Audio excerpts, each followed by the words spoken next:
Right,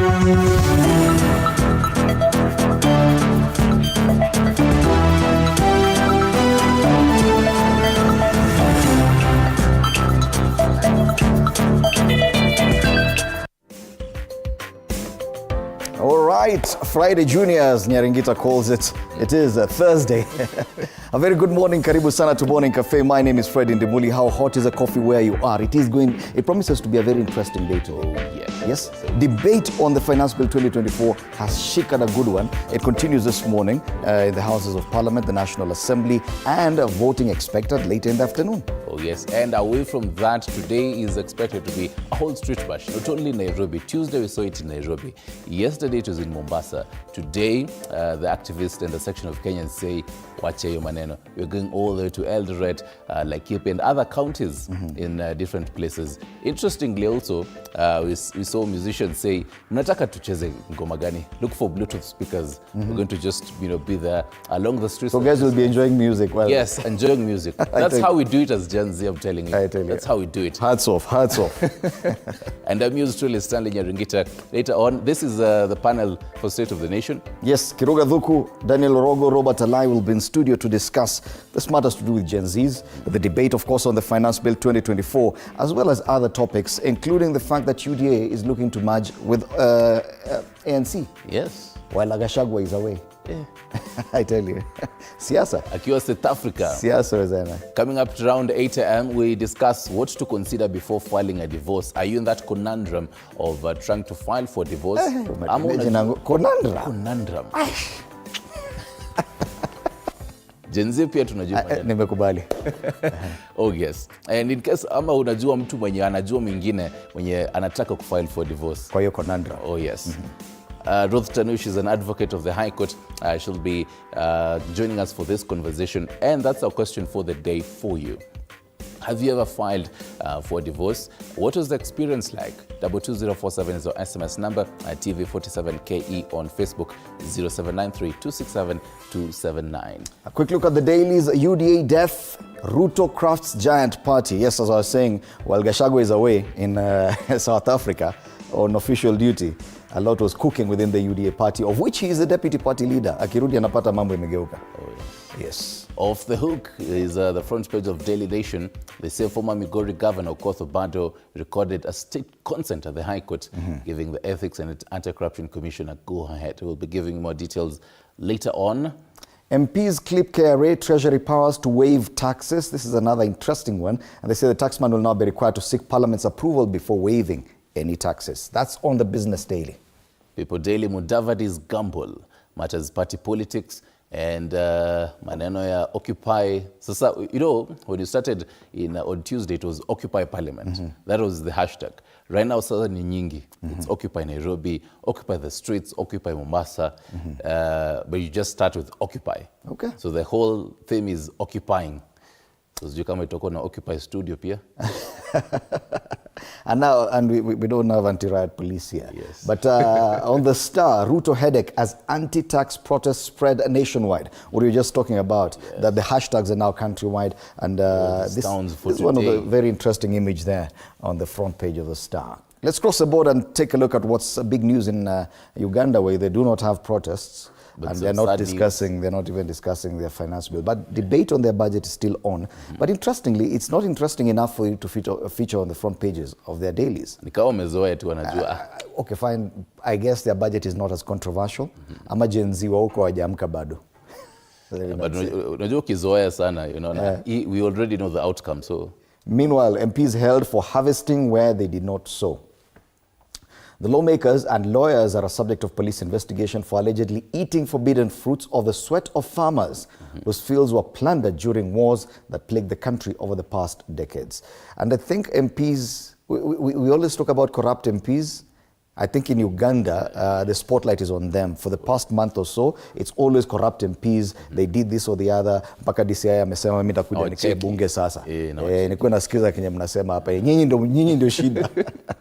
15 traders die in Kasanda tragic accident there. Yeah. And image there on the front page of the Daily Monitor in Kampala. Still in Uganda, the front page of New Vision, Cop Cash, 2 more MPs arrested, the same. This is after yesterday, so I think this brings the number to about 5 MPs so far. The top city lawyers quizzed granted bond. They need to relook at how they get their MPs elected, because for the past 2 weeks or so, we've just had MPs in court, MPs arrested, DCI saying there's a lot of, and even the speaker in Uganda, she's undergoing a lot of investigations because of corruption that has even raised eyebrows in the UK. UK as well as there are 2 other countries, I think US also, also banned her. They need to relook at that bunge in Kampala. Tuvuke boda tuangazie what's happening in Tanzania on the Citizen. MPs consumers up in arms of a proposed CNG charge, they say, debating the 2024-2025 budget in Parliament. Some lawmakers said the decision to levy 382 Tanzanian shillings on every kilogram of compressed natural gas flies in the face of the government's much publicized strategies to tackle rising fuel prices and the shortage of dollars. This is the big news. Yes, and you see this one, at least you can say we share in this kind of feeling at a time, because June is usually the budget month. So in Kenya, we are debating the finance bill and the budget process. In Tanzania too, they have the same kind of feeling. They're looking at budget and they're expressing what, but you see now in Uganda, they're talking about something totally different. So yes. Before you scroll, this is a conversation you're having yesterday of, so it is a continuation story.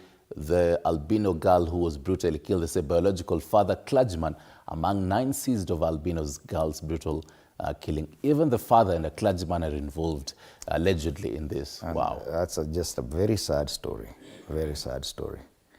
That story also features on the front page of Mwananchi.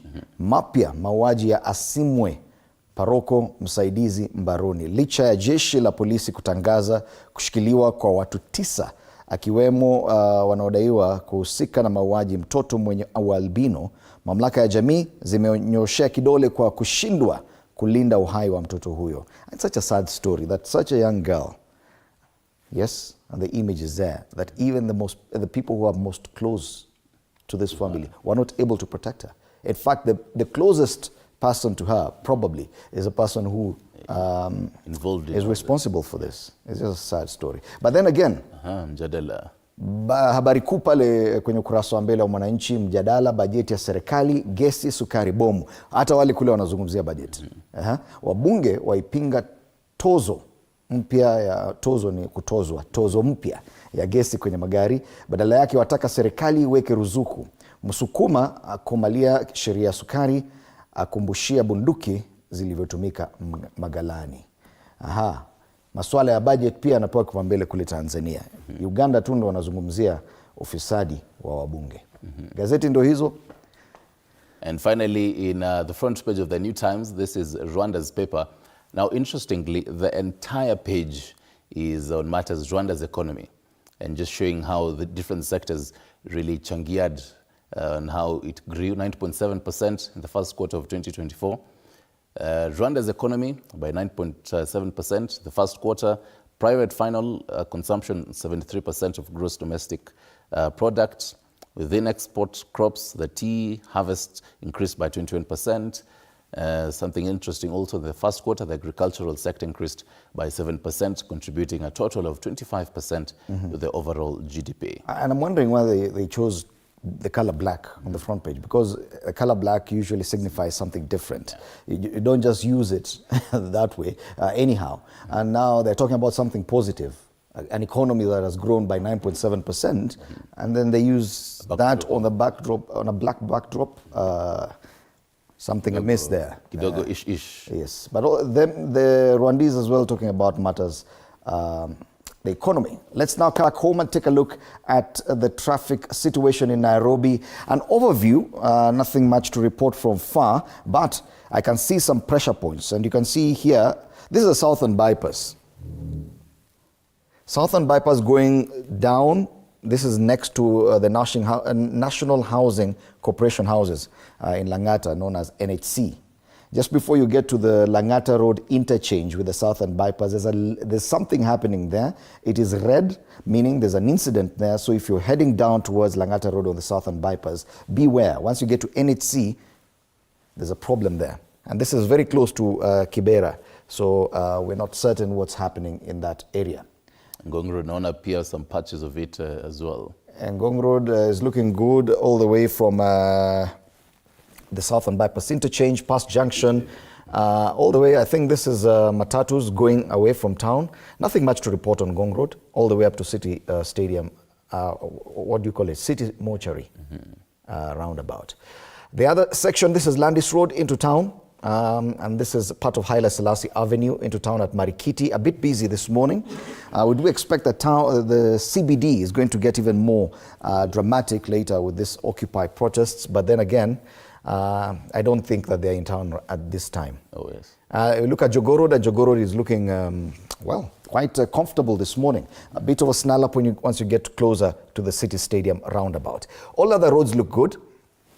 And even thicker road, the only thing is a bottleneck here, the usual bottleneck at the Pangani interchange. But then again, this is one area that we need to focus on. That area around after Museum Hill, once you heading towards Uhuru Highway, University Way, because of the construction of the University underpass across the road, there's a bit of a snarl up. Part of the road has been closed to traffic. And that is a traffic situation so far as at 16 minutes past 6. All right. Let's take a look at the weather updates in different parts of the country and see how things are going to be looking like. In Nairobi, 16 degrees Celsius right now, and they say chances of it raining is about 10%. Some thunderstorms actually expect as at the afternoon. So even as you probably maybe prepare to go on the streets today, kwa ile starter pack, unajua kulikuwa na handkerchief, kuna whistle, wengine wanasema tafuta goggles. An umbrella might really help you today. Or a hoodie, just in case it starts raining today. It might be about 70% precipitation. This is quite high getting into the afternoon. If you will be in sides of Voi, 20 degrees Celsius, it is quite hot right now. And some light showers into the afternoon, as of mid-morning all the way to the afternoon as well. Do expect some light showers. And finally, in Maragua, mahali kunaweza kuwa na baridi shadidi. They actually say there's some light showers right now, 18 degrees Celsius, and wow, precipitation is of 70%. It is most likely raining right now. Yes. And do expect thunderstorms getting into the afternoon. So the weather for today in most parts of the country is some wet areas. In most places, kutakuwa na wet seasons. Yes. And the wet conditions. And speaking of what to expect, let's also take a look at our news diary. So first off, today is World Refugee Day, and it is commemorated on the 20th of June each year. And this year's theme is solidarity with refugees. So do expect quite a number of events by UNHCR and other organizations. On the next page, into Parliament,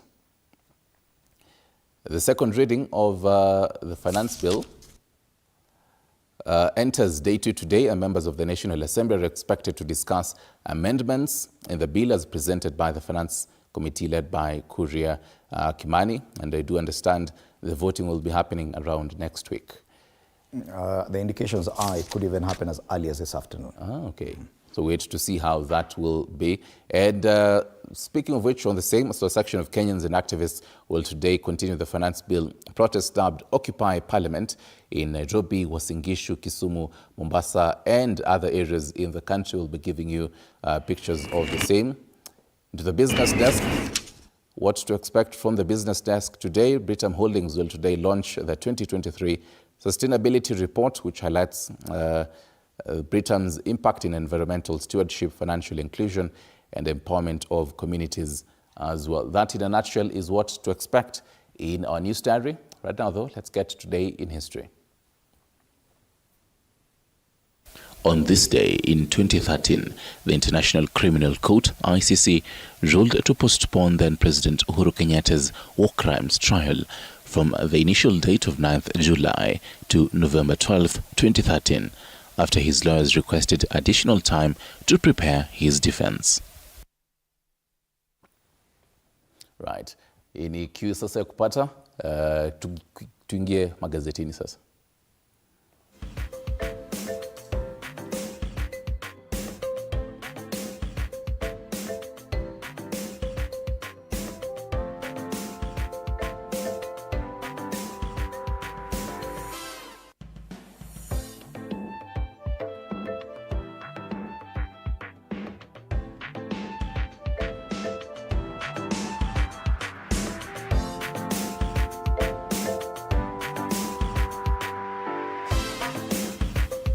Right, I know the biggest debate should be around the budget-making process, plus the protests that are expected. But on the front page of the Standard, the big headline has to do with political parties, politics. UDA death is a big headline. Ruto crafts giant party.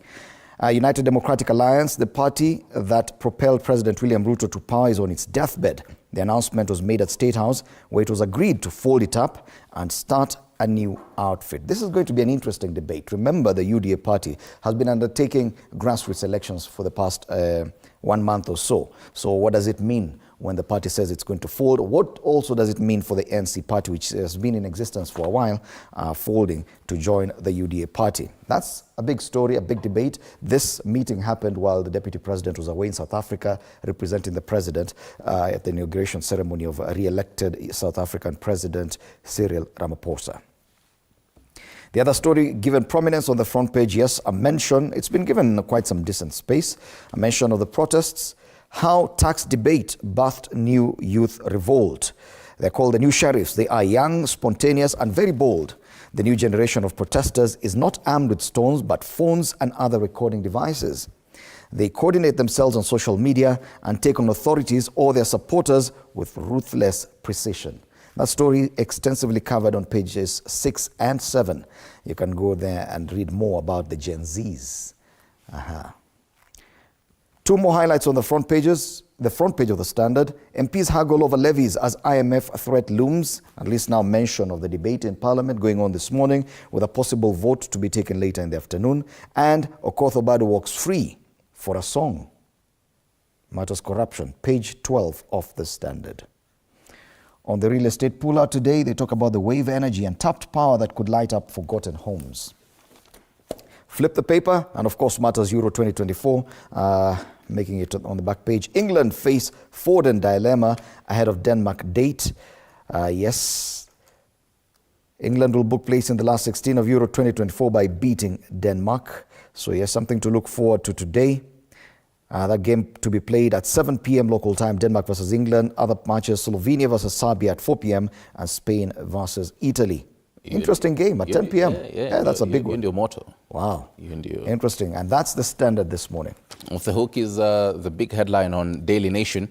Matters ESCC and corruption. They say former Migori Governor Okoth Obado has recorded a consent at the High Court, giving the Ethics and Anti-Corruption Commission the go-ahead to take over multi-million shilling assets acquired using stolen public funds. So in return, the anti-graft agency has dropped 2 billion shillings corruption cases against Obado and his children.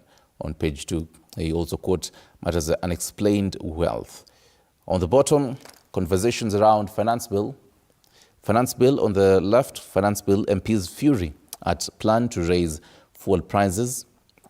They say lawmakers have warned Kenyans to expect a spike in the cost of fuel, following a new proposal in the finance bill to increase the road maintenance levy, chargeable on a litre of petrol by 9 shillings, despite President William Ruto indicating that his government had listened to Kenyans' cries.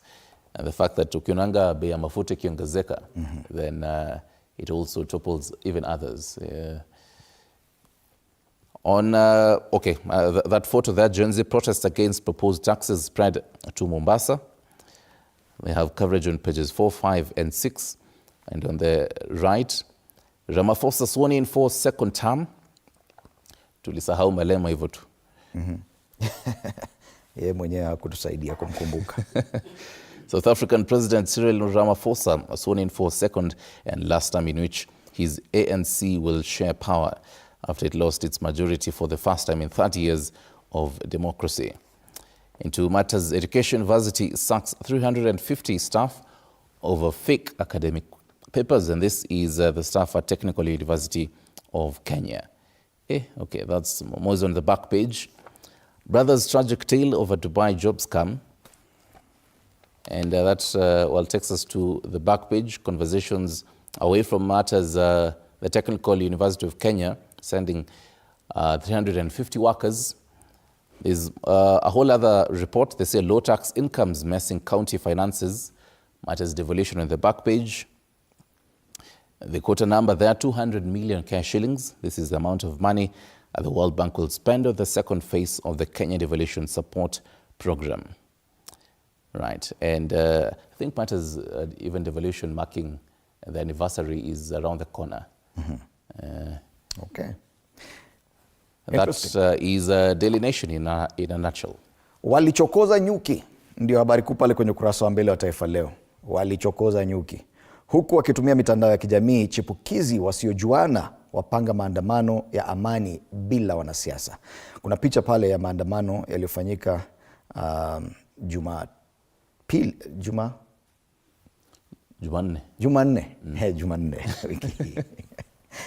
Masuala ya ushuru, asema waandamanaji vijana wanaopinga ushuru mpya wameapa kurejea barabarani Nairobi leo kushinikiza kukataliwa kwa mswada wa fedha wa mwaka huu bungeni.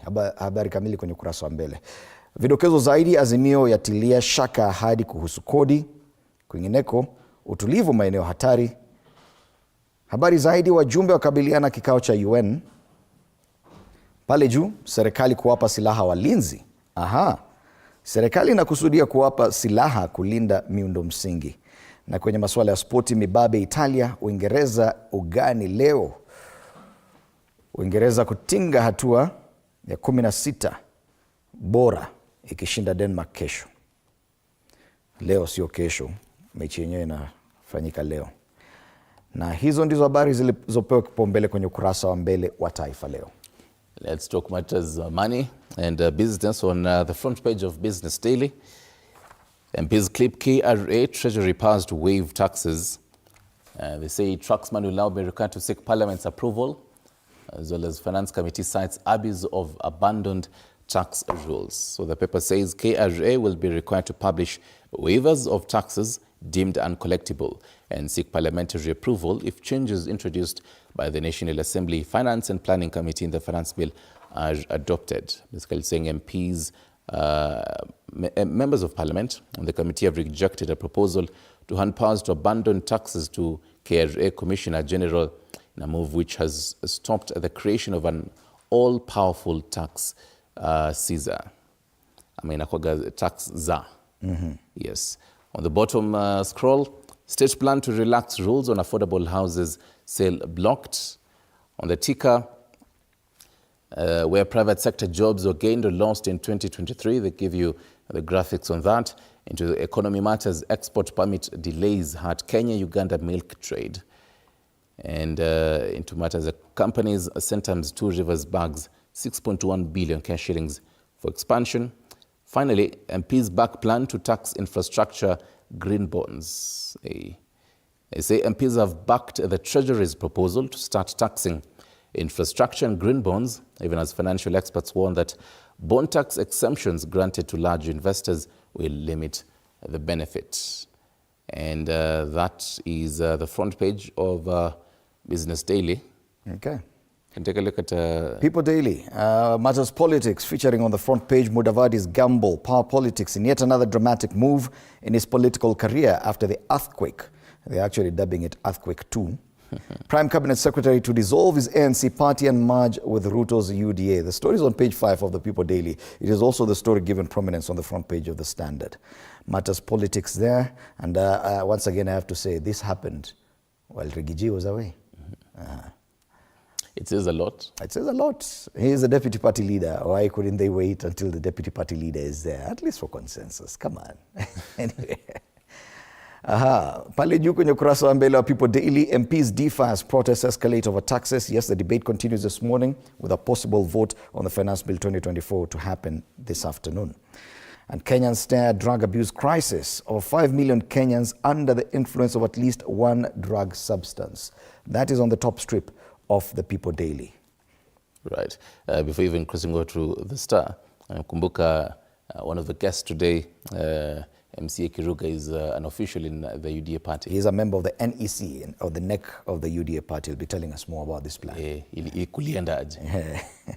On the front page of the Star, some very interesting gallery of photos there. And say Ruto headache as anti-tax protests spread nationwide. So analysts warned the demos could spiral into a full-blown uprising. But I love the fact that even as of Tuesday as well as yesterday, there were no reports really of kuharibu mali ya wenyewe and such like. So Gen Z tumejipanga. Yes. And a photo there of an expectant lady carrying a placard. Interesting. Oh, yes. Other highlights, well, caught up in crossfire of tax protests. They say Twitter power as well, Gen Z's how we planned anti-tax demonstrations. And that conversation, ANC UDA merger, DP Gachagua lead agent as UDA set to swallow ANC. The stage has been set for merger of ANC with the ruling party UDA. ANC officials and former party leader Musalia Mudavadi yesterday endorsed the move at a meeting with President William Ruto at State House. And finally, at the very top, taxpayers pay 5 billion cash shillings for incomplete GKIA Greenfield terminal. Okay. All right. Quickly on the cartoons, page 17 of the Daily Nation. You remember that headline yesterday, Zakayo Ashuka.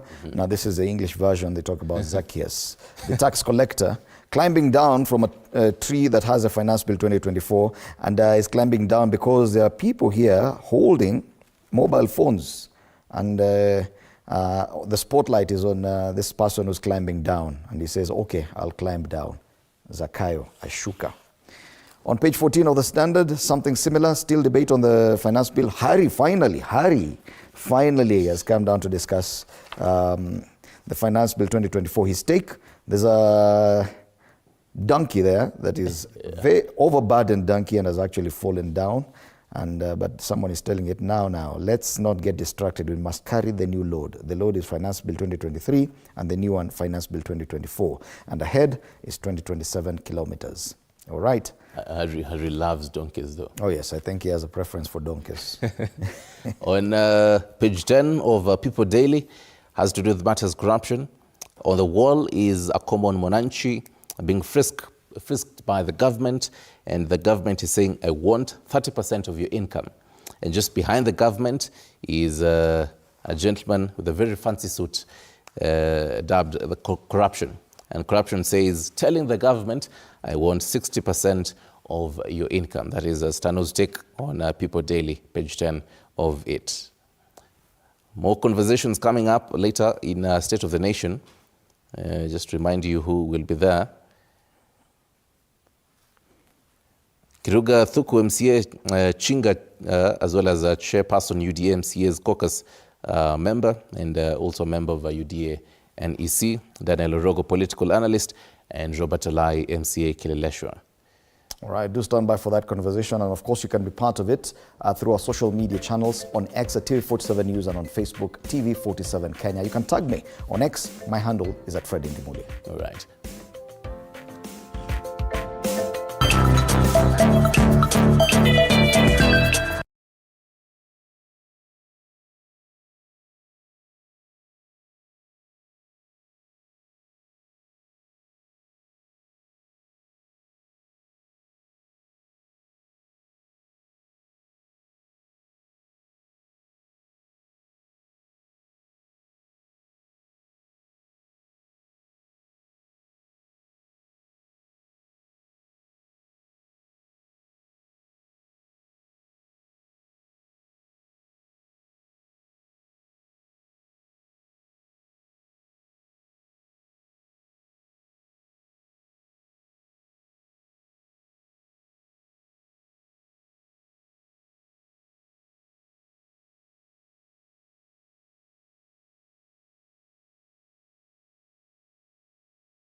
right, welcome back, and I'm just trying to look at the tweets, and I can already see their responses here. Welcome back. You're watching Morning Cafe on TV 47 with me, Fred Indimuli. A lot to talk about this morning on State of the Nation, and for this discussion, we're privileged to have Robert Alai, MCA Kileleshwa Ward. Karibu sana.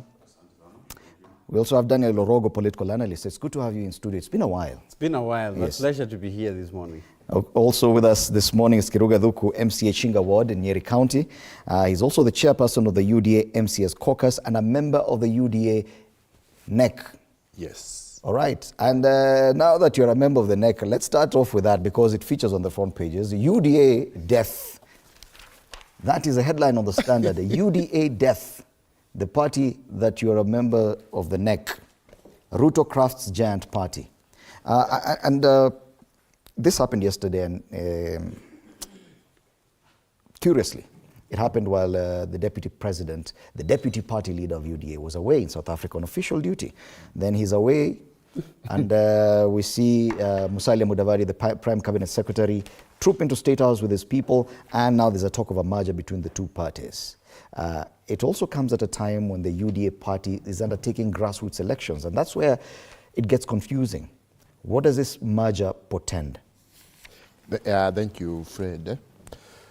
Good morning, viewers.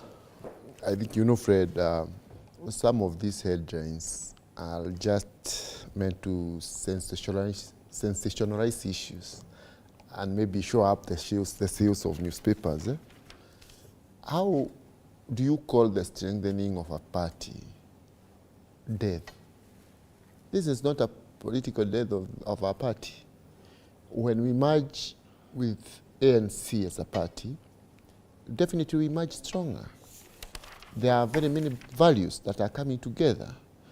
And this comes at a time when the nation is rallying together on the issue of nationalism. But the indication yesterday was that this merger would form a new outfit with a new slogan away from both the ANC and UDA, meaning that it's death for both ANC and death for UDA. No, now where you are going along is calling it death. The merger is fine, but and because I believe we have our party organs which are working on the final details, but remove the word death from the equation.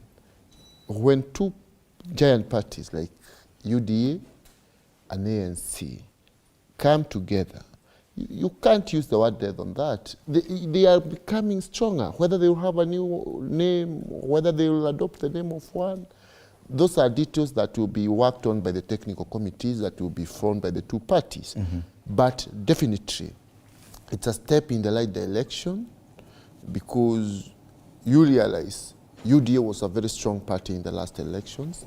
It was joined by its affiliates, which were equally not so weak political parties. And now, going forward as one party, will definitely bring our people together. Okay. Will definitely be good for our nation. And of course, you can now start even, though we want first to work, for Kenyans, you can start smelling political victory from very far in the next elections. But we first want to, even as we merge, we want to bring our strengths together and implement the manifesto of Kenya Kwanza, for Kenyans. Should we read anything into Rigathi Gachagua's absence from this event yesterday? Because yes, he was on official duty in South Africa, but he is a party leader, and we understand the kind of politics going on within UDA right now. The fact that he was not present when this was being discussed. Fred, don't say you understand the kind of politics going on in UDA. There are no. I may not understand it, but I'm aware of it. You see, it's just like the way I'm here at this minute. There might be something going on in my ward, and it might just be a coincidence. Mm-hmm. There is nothing wrong about that. Okay. So, His Excellency the Deputy President is just presenting the President in our inaugurations somewhere in South Africa. And in his absence, a lot happened back home. Even in the absence of the President, a lot was happening here. Okay. Yes. Daniel, as a political analyst, you understand the kind of politics that's playing out. This has been happening. Of course, the president is seen to favor a kind of monolithic party, like the Communist Party of China. In fact, he has sent his team to benchmark with the same. Back home, people are talking about coalitions, like-minded parties. Do you see a potential risk in what this merger portends? Well, I think, thanks Fred, and good morning once again to the viewers. The term is amalgamation. And amalgamation means that one political party is ceding ground and being absorbed and swallowed, to use that better term, by another political party. And there's been questions about the potential merger of these affiliate parties that are within the Kenya Kwanza coalition. Of course, as we were expecting that ANC was definitely going to dissolve, to form, to merge together, to be amalgamated together with UDA. And I think that is coming from the statement yesterday that they are ceding ground and there's going to be reorganization. That definitely, for both parties, because now when you break the major political parties, branches and functions, then it means that you are reorganizing the party. So the questions that will arise with the merger, do we still have the UDA Secretary General being the Secretary General? Do you have the UDA chair?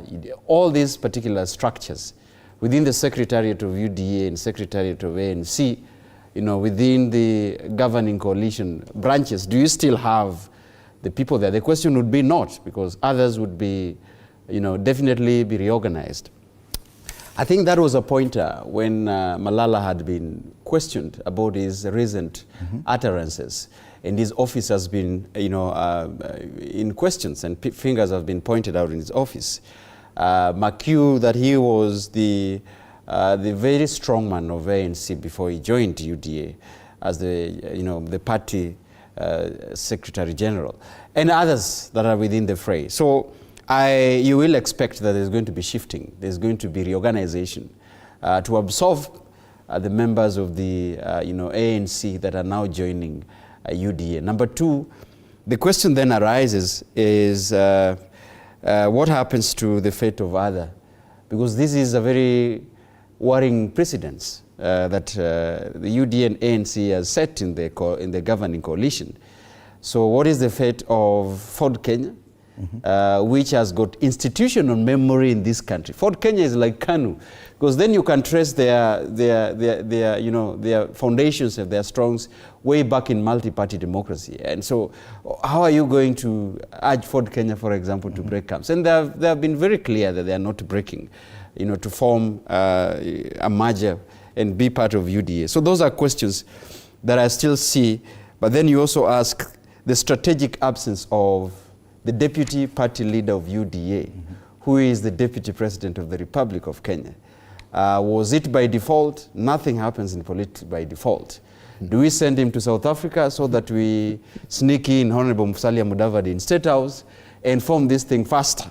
Because then there was the option of President Ruto going to represent. Why is it that... They could have waited a day or two. Yeah, they could have waited a day, even if we are not reading too much from it, as my colleague Karugu is saying. But again, there is so much that yearning. Lastly, where is the space? Fred, where is the space of members of ANC and UDA? Because there needs to be a consolidation. There needs to be accountability. The party leader of UDA and my colleague here being on the neck knows very well that they have been very clear that UDA is not for everyone. It's for the people there. So this kind of merger, were the people consulted on this merger, and what was their say? Okay. Bonalai, this plan appears to have been a long time coming. It has always been in the making. But then again, the party embarked on grassroots elections. In fact, they are in the process of this. This kind of discussion causes a lot of confusion within the party. Is it a change of plan midway, or do you think that it was just the original plan? No, I think UDA is very surprised on many regards, and one of them being on diversity. That it was formed majorly with the backbone of people from the Rift Valley. Then the central Kenya at least gave it a boost, and it wanted to look national. failing even majorly to look national in any regard. There's no diversity in UDA. And I think that one has affected even inwardly, even looking inside, they have felt very uncomfortable that they are not diverse. They don't look like a national party. And it has been affecting their performance. Even in Nairobi, when you look at the whole lineup of Nairobi in the UDA, even the president is very uncomfortable, and that's why they have postponed the election severally. And for the first time, they have said that they are going to do it this weekend on Saturday. We hope that it is going to happen, because as a county, we need to move on. And this diversity, it makes them now look at the Luhya vote, say that Western Kenya, can we please at least belong to one formation, one, not an alliance, but one party called UDA, so that the party of the president, the ruling party, can at least have a national outlook. They have also felt uncomfortable. I think that the move is two-pronged. It's going to bring diversity, but it's also going to be used to check on Gachagua. Say that, okay, you want to move with the population, we have a replacement that is going to become very fast. And happening, being done, I think if it was planned, at least it would have leaked out. You cannot hide a secret for so long. But you see, it looked very impromptu. It was done immediately. The deputy president was going for an event out of the country, which I think that the president might have been planning to send Raila Odinga. But when he knew that he was going to hold this meeting, then he decided to send Gachagua so that he can be absent. And because both Raila Odinga and the deputy president. Yes, because Raila just come from Malawi to represent the president. At a function. He would have done the same. And he would have done the same, because he knows that Raila and Ramaphosa are very close. They're very close friends, and it would have been very good. Gachagua, I think he doesn't understand some of these podiums outside the international platforms very well. So UDA is desperately looking for diversity, but UDA is also trying to contain the infighting, and the infighting is being used, the tool which is going to be used to contain the infighting is to bring other parties to at least fold and say that, unapanga kutoka, utatoka peke yako, hata wakikuyu utatoka nao. Okay, and I would want you, Alai, to try and tie it to the current conversation about the Gen Zs and the lack of political affiliation, and on the importance of political parties going forward.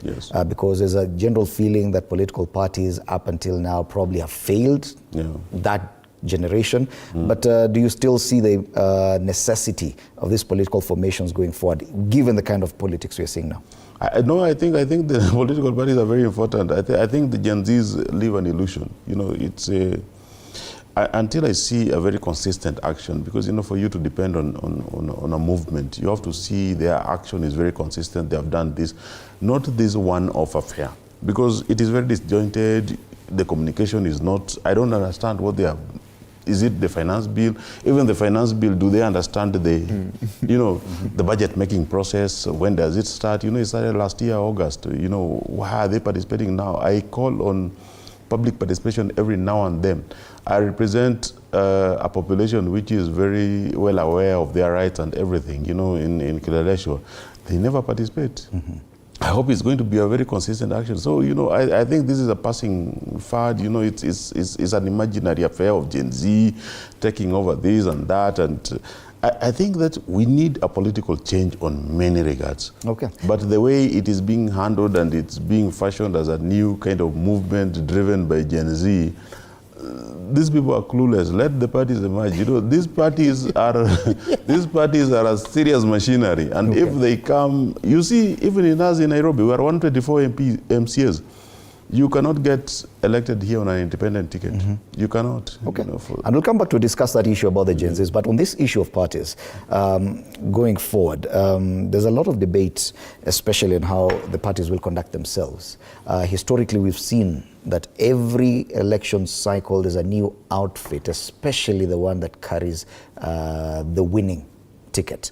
We saw that with PNU. We saw that with the Rainbow Coalition. We saw that, and it's every election. When they started in 2002, Mwai Kibaki was in the Grand Coalition, the Rainbow Coalition. By the time 2027 was coming, he was PNU. Uhuru Kenyatta started with TNA URP Alliance, the Jubilee Alliance, but Coming to 2017, it was a Jubilee party following that merger. It's what we're seeing now. UDA, victorious in only 2 years back. Now you want a new outfit for 2027. What does it say about the sustenance or the sustainability of these political parties? You know, Fred, they say politics is local. And, you know, even as human beings, we keep evolving. You see? For example, in the 70s, you know, there were bell-bottoms, platform, you know, those platforms, the shoes that were being worn. So people keep evolving. And if we evolve and evolve for the better, that's okay. But, you know, I think we are creating much ado about nothing because UDA and ANC, they've been working together. But there won't be UDA going forward if they merge. No problem. You know, if we have an arrangement that brings us even more closer, I see no problem. And, you know, it is a fact that it is going to have a new name, and we're not saying it's a problem. We're just talking about the sustainability of a political outfit in successive election cycles. That means we had UDA in 2022. In 2027, we'll have a different animal. No, you see, Fred, you know, even political parties and all politics in general, it's just like in the animal plant kingdoms. You have to evolve or die. Okay. You see? So we cannot just stay there and keep saying, oh, you know, I don't know, politics here, parties keep... No, we have to evolve. Okay. And one thing I want to tell my brother Alai here, you know, Alai is a good man, but he also he's very tough on propaganda. You know, he talks very swiftly. You cannot even, he is so smooth. Even when he's, you know, talking propaganda, you might think it's the gospel of truth. There is nothing like anyone being targeted to be out of the country in order for this to happen. Most probably even the deputy president knew even before leaving that there would be such a meeting. Okay. But you see, again, if you don't said the deputy president, then you said maybe like Honorable Raila Odinga, then it becomes a problem. Oh, the president is just sending one person. So that one, whether the deputy president was here or not, it was about to happen. Okay. And deputy president is part of the UDA, he is the second in command. So he is very much part of what is happening. Oh yes, in reality, the fact that he was away from that discussion yesterday means a lot politically. It's a big headline on the front page of the Standard this morning, UDA death. And on the front page of the People Daily, they call it gamble for Mudavadi. Yes, Musalia's gamble. That's the front page of the People Daily. Time for us to take a break. When we come back, we delve into this discussion about the Gen Zs and their newfound rise into action.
billion shilling assets acquired using stolen public funds.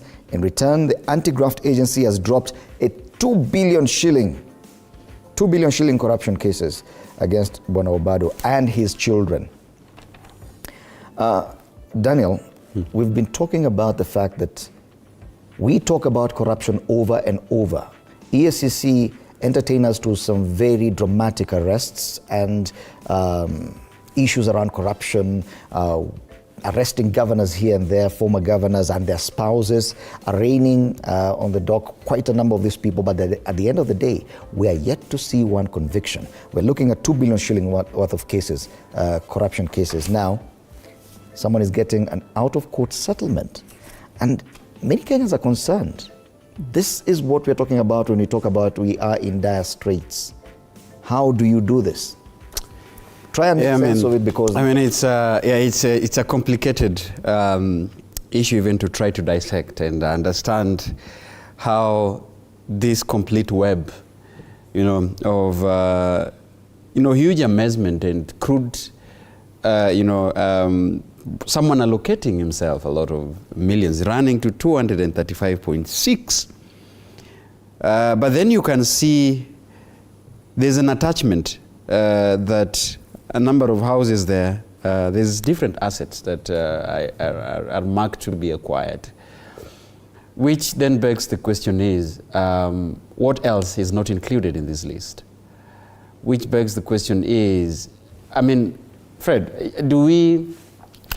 what really goes into the national psyche when we talk about getting leaders who would want to serve with integrity, as indicated in chapter 6 of the Constitution? Really, it comes just coming back to roost, because the softwares we are talking about, you need to have leaders who have got integrity in them, leaders who respect the rule of law in the Constitution, and who are public servants, and who have declared their wealth even before they get to the office, that Kenyans need to know and hold their leaders to account. So when you see such splashy headlines, you wonder really what this happens within 2 terms. I think he could have served for 2 terms. 1 term as independent governor, the other one under Orange Democratic Movement as a governor affiliate parties. So here is an indictment to the people who sometimes go through these systems to elect leaders without really not questioning on the integrity part. And you'd forgive me because my 2 colleagues probably are from 2 political parties. The other one would bring into the questions of a political party, because at the end of the day, it's a ticket that you earn to represent your people through a political party. What measures do political parties put in place, especially to vet the candidates who are going with their ticket and later settle, find themselves into issues like this, that then, can be attributed to a loss of public funds. I think for me, when you talk about prosecution and organs that are, given the responsibilities of, tracking cases, of forwarding cases, but again, you look into the question is, because one time you remember that even before we got to the government of Kenya Kwanza, there was a blame game whether the Director of Public Prosecution, and the Office of the, Investigative Authority, they are saying they are losing cases because they are not watertight cases. You go to court and then you find that the evidence there are not so strong for a person to be, to be convicted. And then you go back to investigation. So I think there's a lot of indictment in the state of our institution, in their strength, to pursue these cases, in the people, with the leadership they elect, in the political parties as institution. I think it's just whole web of that is involved, Okay. But Alai, this kind of out-of-court settlement in itself indicates some level of admission of guilt. That mumenishika lakini chukueni kidogo. And one wonders, in the fight against corruption, is that the way to go? That once you actually find that someone could be culpable of some of these misdemeanors or criminal acts, that they could actually buy their way out by giving up some of the property? No, it scares me what President Ruto is communicating here, because he's trying to raise taxes. is trying to finance the operations of the government. But he's also letting a lot of corruption cases go, in a manner which questions even the process. Because this is not the first corruption case we have seen is of the deputy president's case, $60 million, Aisha Jumwa. I'm just trying to give you some of the cases which have been dropped since Ruto became president. Ben Chumo, the former KPLC MD, you remember 400 million GRAFT cases. All these cases, you remember Henry Rotich and so on. When you see the charges which Obado was facing, then he's being left to go because of a settlement of 235 million. And we know for sure, even for the information we have, I think the manner of governance which is in this regime is that the president wants you dirty. And the president wants you dirty so that you can be his hostage. And he better works with dirty people. If the governor of Nairobi can steal, then it goes and collects the file and say DCI, shika ye kidogo, tingisha ye, then umlete hapa. So you become his hostage. You do whatever he wants you to do.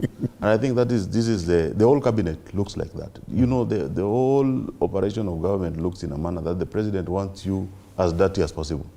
If you want to work in a clean manner, you are not going to survive in this government. And this is what I've seen. Because I've seen EACC drop some cases, and it scares me. Even in Nairobi here, we are facing a challenge where we reported a case to EACC.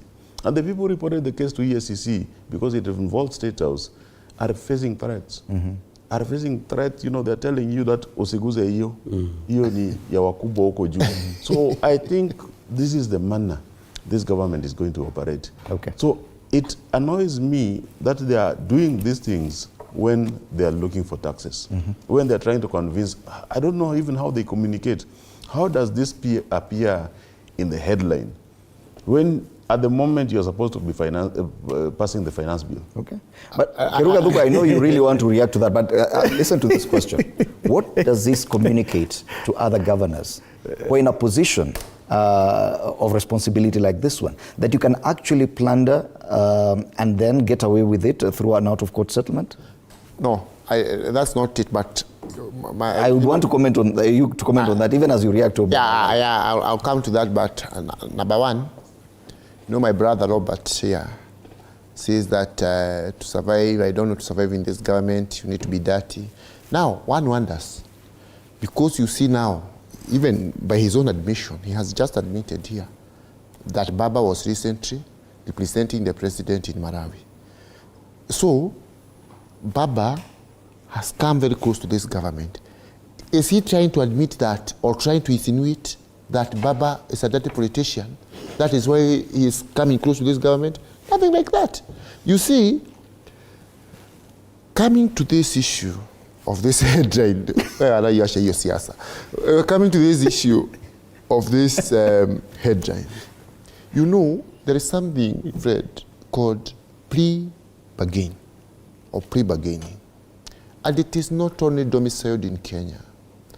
Pre-bargaining, it's common all over the world, whereby if the prosecution doesn't have a watertight case, or if the prosecution is convinced that settling that manner in a way that public resources will not be lost, that settling that matter amicably will not prejudice any of the parties involved, then the prosecution enters into pre-bargaining, whereby if it's in the case like the one the former governor Obado was facing, he agrees, to return all the money in question,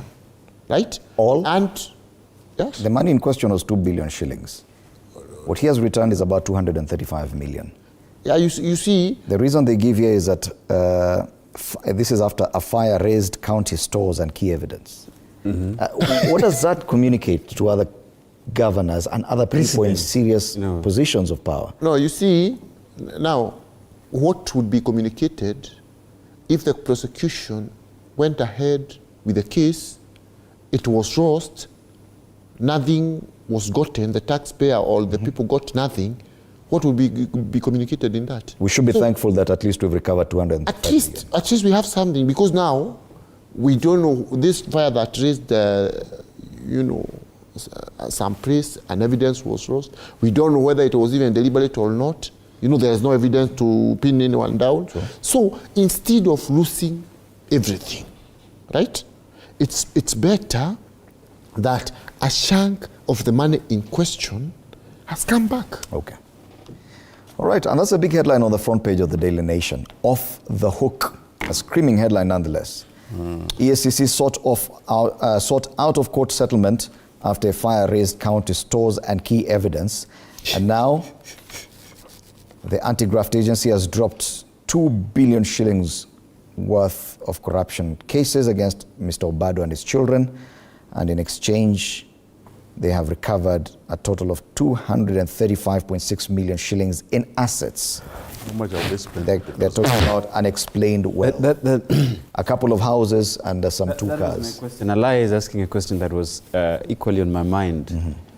I am concerned about precedents and the money that has been spent in the recovery processes vis-a-vis what has been recovered.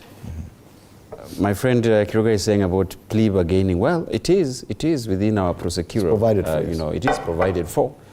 But I think we also need to spell conditions at which that is also provided for. But is it the reality is what has been recovered here probably, I don't know, is a tenth. I don't know what it is, but I think it should be like 1/10 of what is lost out of what has been cited. And I'm saying if other governors or other corrupt officials that are within the whirlwind of the prosecution are seeing this kind of precedents, then tell me, I would agree with what Alai is saying. Then it means that either this institution are going to be wired in a sense, that we are going to have a lot of plea bargaining that we are yet to see. There are a number of court cases that are still related to corruption within the corruption institutions that are still being prosecuted or followed. Then people would go and say, fine, I would seize or I will have a concession of 1/10 or 1/5 of what I have. Let's call this thing, at least. Even half. What Kiruga is saying now, I think will become a precedent. At least we've got some, wealth. We didn't come out of this empty-handed, really. So I am really concerned about that precedence. And you're yet to see it, by the way. If this one is successful the way we have seen, then that is. The secondly is, then let us be accountable also to the much that has been spent when this particular issue was being followed up. Otherwise, I think there is more. There is much that we are yet to see again from this. All right. And now I want us now to move to the other discussion, which is the biggest discussion. The top trend this morning is actually the hashtag reject finance bill 2024. The second one is Gen Z. I want us to focus a bit on this Gen Z debate because it is a big one and everyone is talking about it across the board. Banalai, you seem not to agree that the Gen Zs are organic.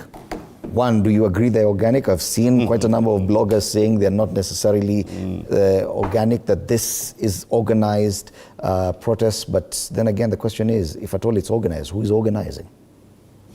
This is, the process is organized. I think the civil society is deeply involved in it, but I don't want to go into that because they are right, and also this is part of the programs they need to be running. The challenge I have is when people create an illusion that there's a new generation which is born between 1997 and 2012, which is going to take over the political space in the country. And they're very seriously on TikTok, and I'm a blogger since 2004. I know these platforms very well.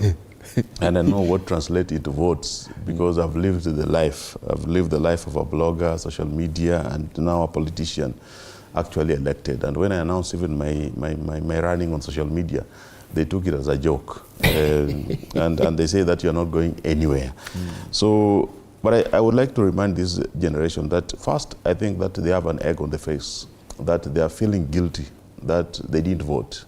8 million of them, they didn't vote. And they would rather watch Netflix. I represent them. And I've begged, since I got into power, I've had meetings with them, asked them that please get involved. If you don't get involved, the city is degenerating, and it's degenerating because of your absence from the political scene. And I'm very happy to see a good number of them come onto the platforms. But to get elected is a different ballgame altogether. And these parties are very powerful, and they are very well organized, and they know where to get the votes. The votes are not going to be gotten online, and the votes are not going to be delivered on euphoria. There's nobody who is going to vote for you because you can do slogans or you can... We've seen what happened with the Arab Spring. It was not a political party. Yeah. The uprising and the revolutions were very amorphous and without structures. It was very amorphous, but it was very well funded. You know, the US was deeply involved in spearheading the Arab Spring because they needed to handle the politics of the Middle East, the politics of the Africa Union, in very many regards, the removal of Gaddafi, a threat to the domination of the continent. So Arab Spring was not an organic thing. It was deeply, the intelligence system of the world was deeply involved to ensure that, and when it started to look organic, they took chance and struck and played their politics and ensured that they removed the people they wanted to be removed from the scene. So I don't think that it is, you can even link the two. What is happening in Kenya is some few NGOs, which is not bad. Me, I love them, and I want them to succeed.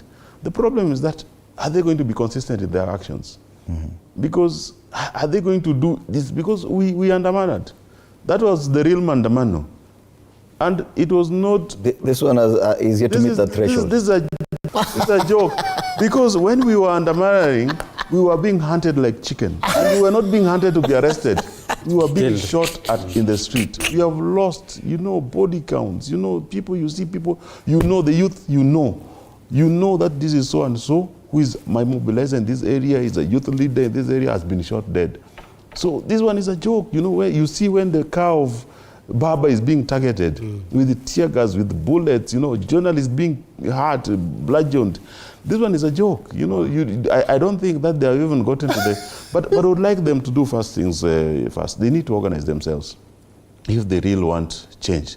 They have to have structure. They have to have structures. They need to join a political movement, either a party or a formation where they can educate themselves. Because even a good number of them don't know the laws of the country. They don't know the laws which, the constitution. They don't know the laws which even relates to their actions. They also don't know the finance bill properly, apart from what has been highlighted in the media, because they're taking the newspaper headlines. But probably that kind of anarchy is what is going to work, that something that is not structured and it's totally amorphous. Probably it's a different way. This organization is what leads to someone being called to the table for negotiations. What works here is that the UDA loves what is happening now because it is removing.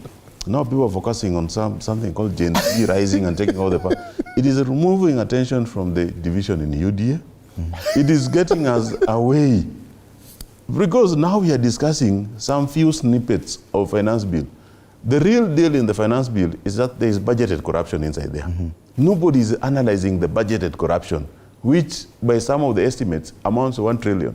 Nobody is talking about that. Now we are talking about Gen Z. This is a passing fad. Let's focus on it. Do you agree that this is just a passing fad, that probably even today they may not necessarily be successful in their plans?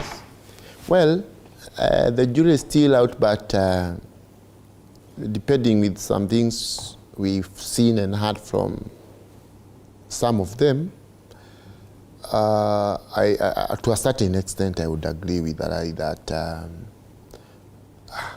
it may not amount to anything very serious, because if I was watching an interview last night from some of them, and they were there live on television telling Babu Owino, the Honorable Babu Owino, the organizers need from him 500,000 shillings. So, it will just be a hassle, because as Allah says, Some of them don't even seem to realize that there are laws to be followed. You need to notify the police, and it is in the law. But it's their right. The president has, and the government have pronounced themselves on the matter. It's their right to picket. It is in the Constitution.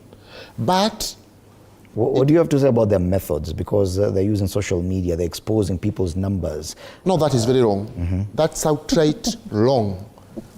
You know, and it seems to be working. It doesn't. It is not. No. Look. In fact, the only positive part is that they are sending people 10 shillings, 20. One MP got 168,000. You know, if they share my number and I get 200,000, it will be what they say. But in real sense, they will start looking for your number now. But in the real sense, just like analysis, that may not work. Okay. And what we need, you know, as much as we want to engage in picketing and what have you, some of them even don't seem to realize the difference between the budget and the finance bill. They are just there. And, you know, other guys are coming in and taking advantage of the situation. Someone like Boniface Mwangi is just trying to fundraise through the, you know, he has no serious content. Daniel, of course the politicians are not comfortable with the new crop of people. Of course they cannot be. They cannot be comfortable. I mean, you be on their shoes, they wouldn't be. If I was a politician, I could not be really, be comfortable with that kind of uprising. But let me play the devil's advocate and look at it on both ways. One, each and every generation, they have a mission here. And you look at exactly, you trace the history of the battles of those generations. One, looking at what was happening as the struggle for independence, they were very clear on what they wanted to attain, to fight for freedom and, attain independence. And that meant a lot of things to them. To some liberation, to have a land free and all those things that they were fighting about. Come after independence, you could see the struggle. You know, come after the uprising to usher in the multi-party democracy, there was a struggle. Post that, there was a struggle. So I think, and of course, I agree with what Elias said to some extent, that there seems to be, a rise and innovation in technology in this particular age and day, where technology is providing a number of tools, where young people are using these tools for expressing themselves. And one of the ways of expression is including how and what they feel about matters that are happening in this country. Now the question is whether they understand those issues or whether someone is interpreting for them and channeling that kind of frustrations for them to use those kind of tools for petition. Is it even possible to have that kind of mass effect on an entire generation? So that is what it is possible. I mean, you can see what happens in the online spaces. I mean, you can see the kind of information, the kind of knowledge. In fact, the digital age, the knowledge age. You can actually see the rise of awareness, the information that are cycling within this particular social platform. And do not undermine, Fred, because you understand how sometimes misinformation spread. Look into, because I keep on looking at how the US election goes sometimes, and the Arab Springs ally was referring to. You could actually see even the rise of populism and how Donald Trump was ushered in the election of 2016. Looking at those documentaries, you can actually see how misinformation and how it is used and how it is spread can lead to a generation taking an action and actually, making an action towards this even in the ballot. However, I have been one of the person who is very critical around how this was engaged. One, I completely agree that a generation that is coming to a realization that they need to take accountability and check the government of the day. The question that I keep on rising, and I've been faulted in different platforms, asking what happens with the 9 million people who abstain from voting. Whenever I raise these questions in this platform, I'm always like, Rogo, you cannot question, that voting is not only the way of people expressing themselves. And I keep on saying, voting is sacred. It's a sacred civil responsibility. Because then if you don't find it right, you'll spend the whole of your 5 years being on the streets and questioning. you know, and litigation and doing all these things. If this agitation by this generation, you understand, would be converted into proper voting. That is where I was coming to. That is why I'm saying, and I agree with what Alai said, and I've also mentioned it first. If this is kind of a reactionary, you know, issue as opposed to being proactive, then we are also yet to see another mistake made on the ballot. Because then another mistake made on the ballot is that someone can channel this kind of frustration and people vote into populism, and that might not be an objective vote. Okay, then we find ourselves into trouble. However, I recommend those who turned out to, you know, to portray their frustration in either way. Whether they are agencies, and I wonder if they're only agencies on the street. There could be other people who are on those streets. But I think there is another sensation that is only agencies that are taking part. I wonder what is in the organization, what is in the detail. But Bonalai, are you suggesting, you know, that this generation or this protest can be dismissed and ignored by the administration and even politicians as a whole? Yes, yes, and I think just ignore them and move on. And I think that the reason why I thought that the government was building them is when the government now deployed the heavy police presence and, you know, tried to make them look as a very serious movement. While in the previous 1 or 2 months, we have not seen police involved in some of these demonstrations. We have seen doctors, clinical officers, all teachers, JSS, and all others rise throughout the country. There's no kind of deployment which have been involved like this. And these people, we didn't get any kind of intelligence that they were going to be very violent. They were not, you know, so I don't see, and I was not having, you know, as somebody who operated from the middle of the city, we didn't have an idea that someone was going to make them. But so when they were being propped up, you know, the kind of deployment which was being put out, you see the plainclothes officers who were sneaking and arresting them. I found my friend from Maki Africa being sniped around City Market, and Boniface Mwangi was sniped later, you know, others.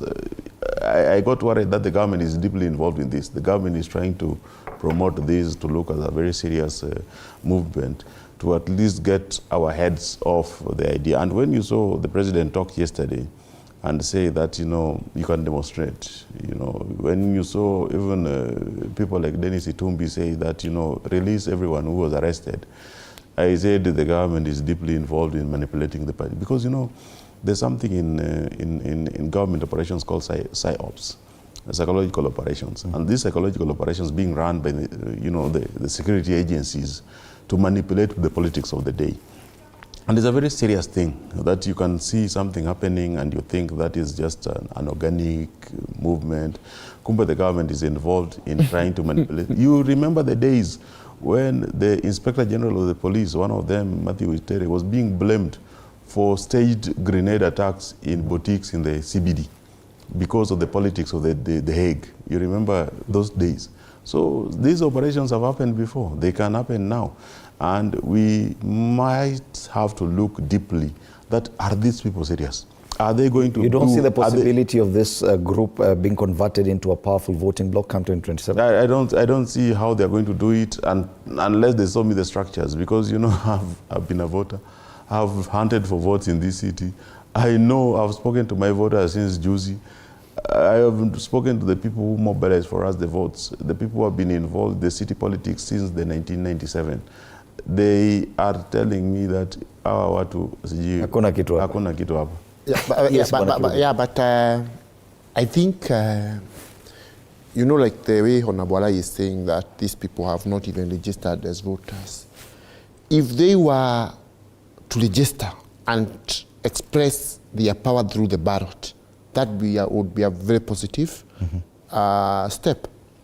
Because, like what the president said, as much as people have a right to picket and demonstrate, as long as they do it peacefully, we still have to depend, things have to be done. The institutions mandated to do certain works, they have to do it.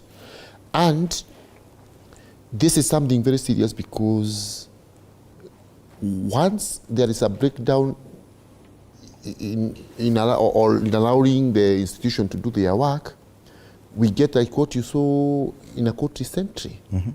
A magistrate rules in a certain way. Someone feels the best way to deal with it is to shoot the magistrate. We cannot allow our country to go that route. the judiciary, and I'm happy the president has come out very strongly and really condemned that act because it was really needless, it was very long, it was outright brutality.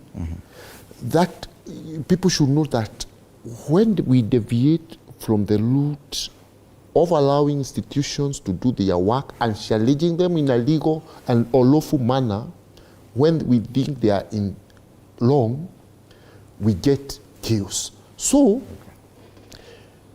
if the mandate to deal with financial matters has been given to the National Assembly, it must be allowed to do its work. And the good thing, Fred, is this.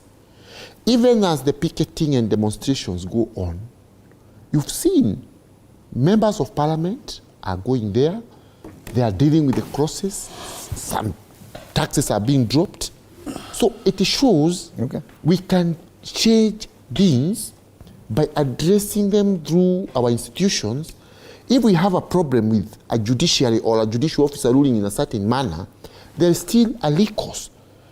You know, if it's a magistrate court, they have ruled in a way you don't like, you can resort to the High Court, you can resort to the Court of Appeal, you can resort to even to the Supreme Court. So we must allow, much as we may argue here, we may argue there.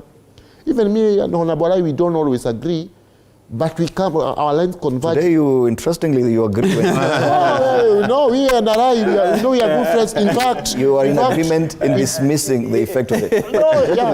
In fact, on a other very important area where we agree with Arai is that one of the ways to share the national cake is through the words. Okay. Me and Arai, we will agree on that. Let's come back for a moment and focus on what's happening in Parliament with the debate on the finance bill.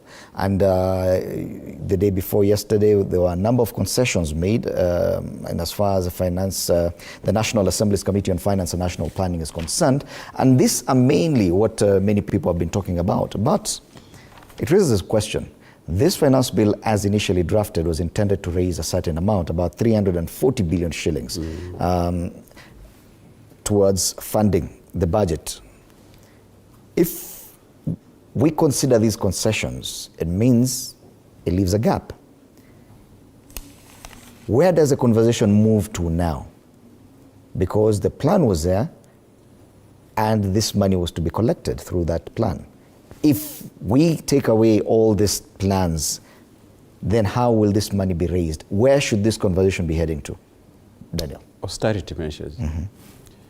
I mean, you could hear, and by the way, before I even come to that, watching the debate yesterday, a number of concessions that you could see members of parliament, especially from the Kenya Kwanza coalition side, like agreeing to support that certain, the finance bill, simply because certain, clauses and certain concessions were made, and therefore directing the whole public opinion that the reason as to why they will vote is simply because those kind of concessions were concerned to their constituents. And now that the agreement was made so that they be removed, that definitely gives them an opportunity to vote for this bill come the day, because that is what the citizens want. I don't agree. I don't know how that consultation was made to that level. But coming to what you said, Honorable, Kimani Ichung'wah, in one of the admissions, said that, you see, now that there have been a number of concessions that have been made about finance bill, then the thing is to warn Kenyans to prepare that certain services might not be delivered. I think he's on record saying that because that was made, it means that those budget cuts expect that certain services will not be delivered. Those services we still don't know. And therefore, I think I see that as a red flag also, because it becomes a point where when the government of the day might not deliver, then he would refer to that and say, you see, the reason as to why there is no delivery is because we made a concession on a number of certain clauses and removed them. Therefore, we've not generated enough revenue to bring that kind of development. But Ali has said something very interesting, that $1 trillion or so is a budgeted corruption, which means his money is afloat. It means it's somewhere that people can devise certain mechanisms to put this money into their pockets, for example. Let me say so. So then why not trace and why not audit these particular proposals to identify then where is overspending, where is places of over budgeting, that then we can distribute fairly within the budgetary allocation to make sure that we do not run short of fulfilling the obligations through service to the citizen. But also, that's what I'm saying, we really need to identify. I still believe that we can still audit certain allocations. What has been allocated to the presidency, for example. Those are places we can look at. What has been allocated to the office of the prime cabinet secretaries. I believe as CDF or constituency development, government constituency development funds given added a lot of money. I believe, Fred, those kind of conversations that are now in the floor of the assembly could be probably where we look at, even as they go to second or third reading. Can we look at those particular provisions and say then we can spot that certain allocations can still be slashed and be redistributed? And that was a suggestion by the chair of the National Assembly Committee on Finance and Planning, Kuria Kimani, that probably now that we've actually done this much work on the Finance Bill 2024, it is time to look at the expenditure side on the budget estimates. That still is a work of the National Assembly. There hasn't been much focus in as far as adjusting the estimates. That in itself says a lot about the budget making process in as far as the National Assembly is concerned. Yes, and also the oversight of the budget, because you approve the budget, but how do they spend it? Do you have the ample time, as assemblies and the national parliament to check on the spendings? Do you ensure that these people who pilfer, the waste funds, they spend on, or because they give you free trips and some here you get your CDF and so on, then you don't ask the hard questions? Because I think you need to ask hard questions. It doesn't make sense that a property which was overquoted. You remember when the residence of the deputy president was supposed to cost 200 million. Then it went and cost 400 million. And people made a lot of noise. Then now somebody is telling you that you're going to repair it with 1.1 billion. Just a few years after that, because I think this is the second regime after the need to occupy the residence. And it is very unfortunate that you are going to spend so much money unless that money is going to do something else. And some of these supplies are being done by people in UDA who are politicians also. So are they trying to raise funds, campaign funds, using the budget, or what are they doing?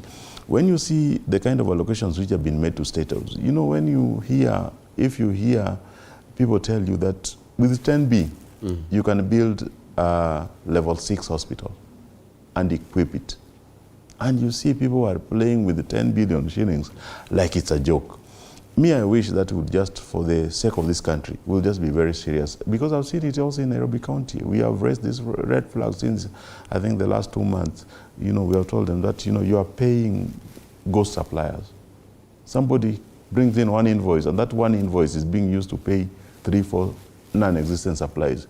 Somebody claimed to have been paid garbage delivered by trucks which are stalled. If you go and check on these number plates of the trucks, they are in police stations, in yards, elsewhere, stalled. When did they take this garbage to Gandora dam site? So this budgeted corruption is very common in the counties, in the counties, and also very common in the national government. This is what you have to look deep into. If you want to reduce the deficit, we have to remove the corruption which is in our budgets. If we remove the corruption, I think we are going to solve a lot of problems in the country. Yes. And Bwana Kiruga, the president has been clear in saying that we need to live within our budget, within our means. Of course, there are many questions asked on even his own spending, especially on foreign travel. But we are not seeing that perception within government itself. There's still a lot of excesses that people are seeing. There are issues of corruption that we're still not tightening these loopholes, especially at the county level as well. Pilferage of public resources. That is where the conversation should be heading. If these concessions have been made on the finance bill, a number of taxation measures, proposals have been done away with. It means there will be a gap in that budget financing method. Don't you think that a proper look at that very ambitious 4 trillion shilling budget to cut it down to even 3.5 would actually be more beneficial to this country? Fred, you know, number one, you know, recently there was some cut in the presidency, in the ministries. Some budgets were adjusted downwards. And, you know, at times, you know, we have a story in our community about a boy who would go out grazing, and one day he said, oh, started screaming, leopard, leopard, leopard. And people came out with sticks and machetes. Then there was no leopard. So he did this 3-4 times, people are coming out, no leopard. Then one day, leopard came out. The boy, oh, leopard, leopard. The villagers went about their work. The boy is used to screaming. I'm not saying corruption is good. It's very bad. But this issue of screaming corruption, corruption, corruption, corruption, and you are not providing evidence. You are just shouting corruption, corruption, corruption, corruption. Where's the evidence? Because you don't believe that there's a lot of money lost in government? You see, where's the evidence? Let us move beyond empty rhetoric. Let us place on the table concrete evidence. For example, I come from Nyeri County. When we say there is corruption in counties, table the corruption here. We have very many bodies. We have DCI. We have the EACC. Because, Fred, let me finish this. We are doing a great disservice to this nation by just, you know, shouting corruption, corruption without proof.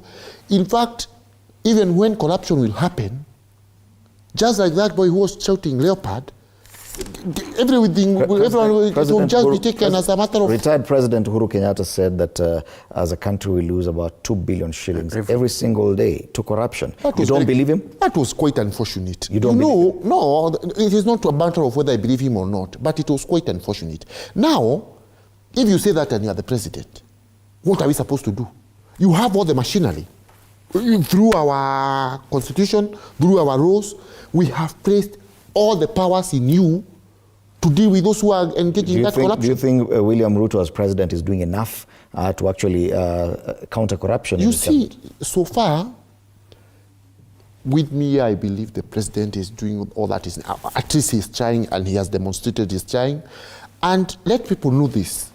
And my brother Robert here knows. You know, it's not that you just spend money that because you are a county. I've told you, Fred, we have the comptroller of budget. You know, there are very many bodies that verify the way government money is being used. And these days, there is a trail of money being used. Fred, because you have mentioned about the president's trips. It is should, you know, at times, let's be fair. Let's be fair to the president, let's be fair to the government. Most of these trips by His Excellency the President, they have yielded immense economic benefit to this country. Like which one? How can you ask that? Like just the one he went to America here, don't you read? No. Fine, that one we will discuss. I'm ready to take you through it. But listen, Fred, some of these trips, they have even yielded job opportunities for Kenyans. And the government is in the process, right now as we speak here, the government is in the process of processing all those who are qualified, are interested in these foreign jobs. Okay. So let us focus. The trips have been very beneficial to the country. Let's focus for a moment on the fuel levy because it also features on the front page, and this is one of the ways. This is one of the ways, Daniel, that have been used to now cover for what has been conceded. Now the fuel levy, in this discussion going on, has now moved from 18 shillings a litre, with a proposal which was initially 7 shillings a litre in addition. Now it's going to 9 shillings, meaning that the fuel levy will go to 27 shillings a litre going forward. That in itself will have a counter effect on a lot of other things. Do you think that's the best way to cover this gap that has been occasioned by the concessions made? No, I don't think. It's just like you said. And you see, differently I've mentioned somewhere. I said that you might find that these concessions, for example, the fuel levy, and then there's another one about eco taxes on something. So you find that those particular concessions are smartly sneaked into other things. And of course, I agree with my two colleagues here that the need to read the finance bill to entirety, the whole of it. Because I think what the disservice we are doing to ourselves is cherry-picking exactly what we are reading at. Is cherry-picking exactly what we want to sensationalize. Is the absence of someone consistently breaking down what these particular concessions and budget means. I believe, and just like you pointed out, whatever a levy is, put on the fuel, then definitely it affects so many other things, because you spiral up to transport, you spiral up to production, you spiral up to other things that will definitely have a ripple effect in different things. But Fred, I don't know why you wanted to cover the issue that Honorable Kiruga was really talking about, which I think we really need also to put this on record. Honorable, His Excellency President has admitted in a number of occasions that indeed there is a massive corruption in his governments. And that one of the things he would do, even as he was campaigning, is try to seal up these particular loops where these corruption cases or corruption individuals are sneaking in and do their businesses. What he did say is that his treatment to corruption will be very unusual. The accusation that this government is a face of corruption, everyone to this particular government was seen as a corrupt. Honorable Kiruga, how would you say that you agree with Honorable Lai? And Lai has just mentioned one of the problems that they're facing in the county government. He's given a reference of people who are being invoiced, and people who are being paid as garbage collectors and ghost workers. I agreed with which is synonymous to each and every country. How many county governments? To court. How many county governments and governors, Fred, do we have that are possibly facing cases of corruption? One of them you've just splashed there. And how many are still yet facing, corruption cases? So, Honorable Kiruga, whatever you don't want us to mention is exactly what we are going to mention on this particular set. That indeed, this kind of government, the government we are having, is inhabited. There are people who are corrupt in this government. And it seems that the head of state is doing nothing about these people who are corrupt. It seems that the agencies that are being aided by taxpayers are not doing enough to prosecute those who are found in corruption cases. In fact, what they are doing is now what we are looking at the papers, looking for concession and out-of-court settlement. Yes. And this is what we've said is taking a precedence in this country, laws of billions. If we could go by the words of the former president, that admission that we lose 2 billion shillings a day to corruption, it would amount to about over 700 billion shillings. Yes. If we could just even save half of that, this finance bill would not even be necessary in as far as the tax proposals are concerned. How come there's no push towards that? Even just saving 50% of what is lost through corruption, as we make our final remarks. That's a good observation, and that's what the former president was saying, and it's what we are discovering also now, that we are saying that in the budget, and you might not see it as corruption because it's budgeted, it's in the budget. When you see their spending, like Nairobi County, one very common thing they do is to put something called sanitary towels, and they put 300 million on it. You might think it's a very noble, serious thing, but when you go to how it's being done, you realize this is a budgeted corruption of supplies of below 5 million, which doesn't need tendering. Sometimes you sign those, so it's given to, and it happens so fast that by the time you are in the middle of the financial year, the whole amount has been has been allocated or has been spent in that manner. So somebody has gotten away with such an amount. And when the president said, when the former president Uhuru Kenyatta said that 2 billion a day, and by estimations 350 or 365 days in a year is close to 700, it's close to 1 trillion. 1 trillion, we've been saying that this is an amount we can save. why don't we just go to the budget? We ask, because it's overquoted. You know, we are supplying for something which does not exist. This is where the parliamentarians, the MCAs and the MPs can do to stop. You know, the senators at the county level can ensure that these governors and the president does not go overboard in the expenditures. And if we were to contend that, I don't think that will be ever a problem. I think we all have a very good country here with, you know, normal challenges. But the problem with this country is that we have budgeted for corruption, and it's happening like it's normal, and the people who are corrupt are being left to go scot-free, and it looks like a very cool thing to wear expensive things. You know, even the decency of, I represent very poor people. How do I go walking around with a watch worth 10 million shillings? If, however rich I am, I don't think ethically it is very just to the population we represent.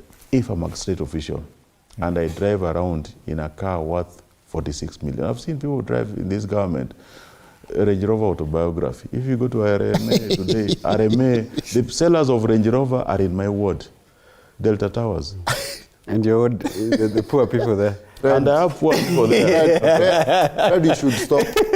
We should stop, Robert. As you make your final comments, as you make your final comments, do you have an idea of what probably would happen? Because probably the voting for the Finance Bill 2024 could happen this afternoon. What do you think will happen if at all MPs reject the Finance Bill? It will not be rejected. And what would happen if? Just hypothetically. And no, it's you know what we need. There will be adjustments here and there, but the finance bill is a nearly thing, and one way or another, it has to be passed eventually. Because whether you know, people should be talking of adjustments here and there, but the finance bill, you know, it has to be passed one way or the other. And my brother Robert here, you allow me first to inform him. In fact, it's your final comment. Yes, to inform him on two aspects. Number one, you know, when he comes here wearing a 200,000 suit and he's bringing other people, and a watch, you see he's wearing a watch here almost have $1 million. He should desist from taking that route because I will call him out. Then, and you know, he also drives very big vehicles. Where are you watching your story? Then, it's also good to inform him that BAMBA and the Deputy President were in South Africa together for the swearing in. So I don't think even BAMBA was being put out of the place. But let me say this. Yesterday, friend, we had the budget reading in our county. And the governor was there. The whole county government was there. And I was on a point of order before the estimates were read. And I challenged, and I thank our speaker very much for that opportunity. Of course, I also on our standing orders. And I challenged our government that projects have to be done on a timely basis. We cannot be passing or reading a budget at the start of the government year, and nothing is done until the last month of the government year. That is something we shall call out in our county. That is something that must not happen even in the other counties. Because the problem is that, you know, even contractors will not be, you know, they will not want to be oversighted because they will be lashing, not time bad. So what I would urge is the county governments, and if there are challenges anywhere, they must resort to the National Assembly and the Senate. They must utilize development funds on time. Okay. I raised it in the floor of our assembly. I raised it here again because there is nothing as frustrating for us, the people's representatives, like seeing government money meant for development. It's availed, we are complaining there is no money, and we are not undertaking development at the grassroots. That cannot be allowed. Thank you. Finally, Thank you very much. Daniel, as you make your final remarks, also consider this question because there's a lack of understanding on what happens. Yes, we say reject finance bill. So what what happens when you reject a finance bill or when a finance bill is shot down on the floor of the House?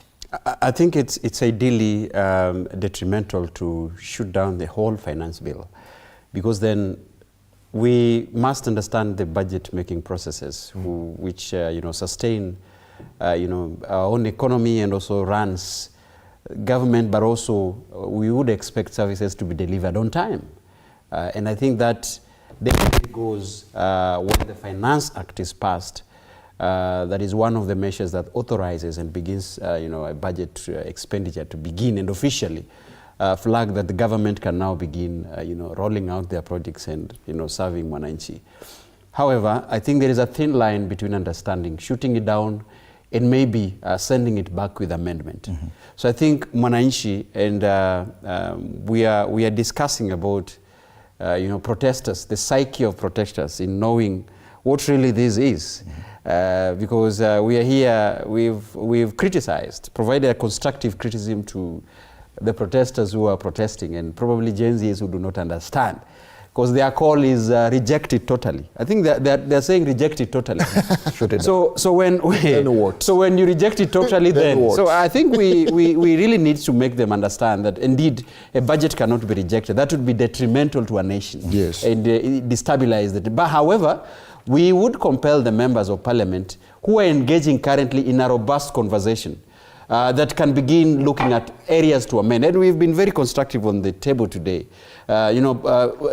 suggesting on the possible places our national members of parliament could, front their reviews and, their proposals. But lastly, now that we're in there, it is important, and I've given them free hand to understand, look, debate, and areas that needs to be amended. Okay. However, we are not stopping to hold our members of parliament accountable. I mean, we will call out the members of parliament, And unfortunately, our time is up.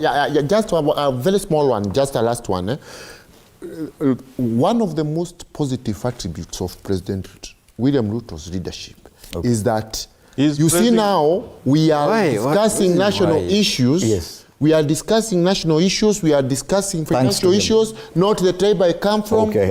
You see? Thank you. Kiruga Thuku, thank you very much. MCA Shinga Ward Kiruga Thuku is also the chairperson UDA MCA's caucus and member of the UDA NEC, a party that the Standard describes is on its deathbed. Oh, that's Daniel Orogo, political analyst, and Robert Alai, MCA Kiruga Ward, our panelists this morning on State of the Nation. Do stand by for a lot more conversations right here on Morning Cafe. On behalf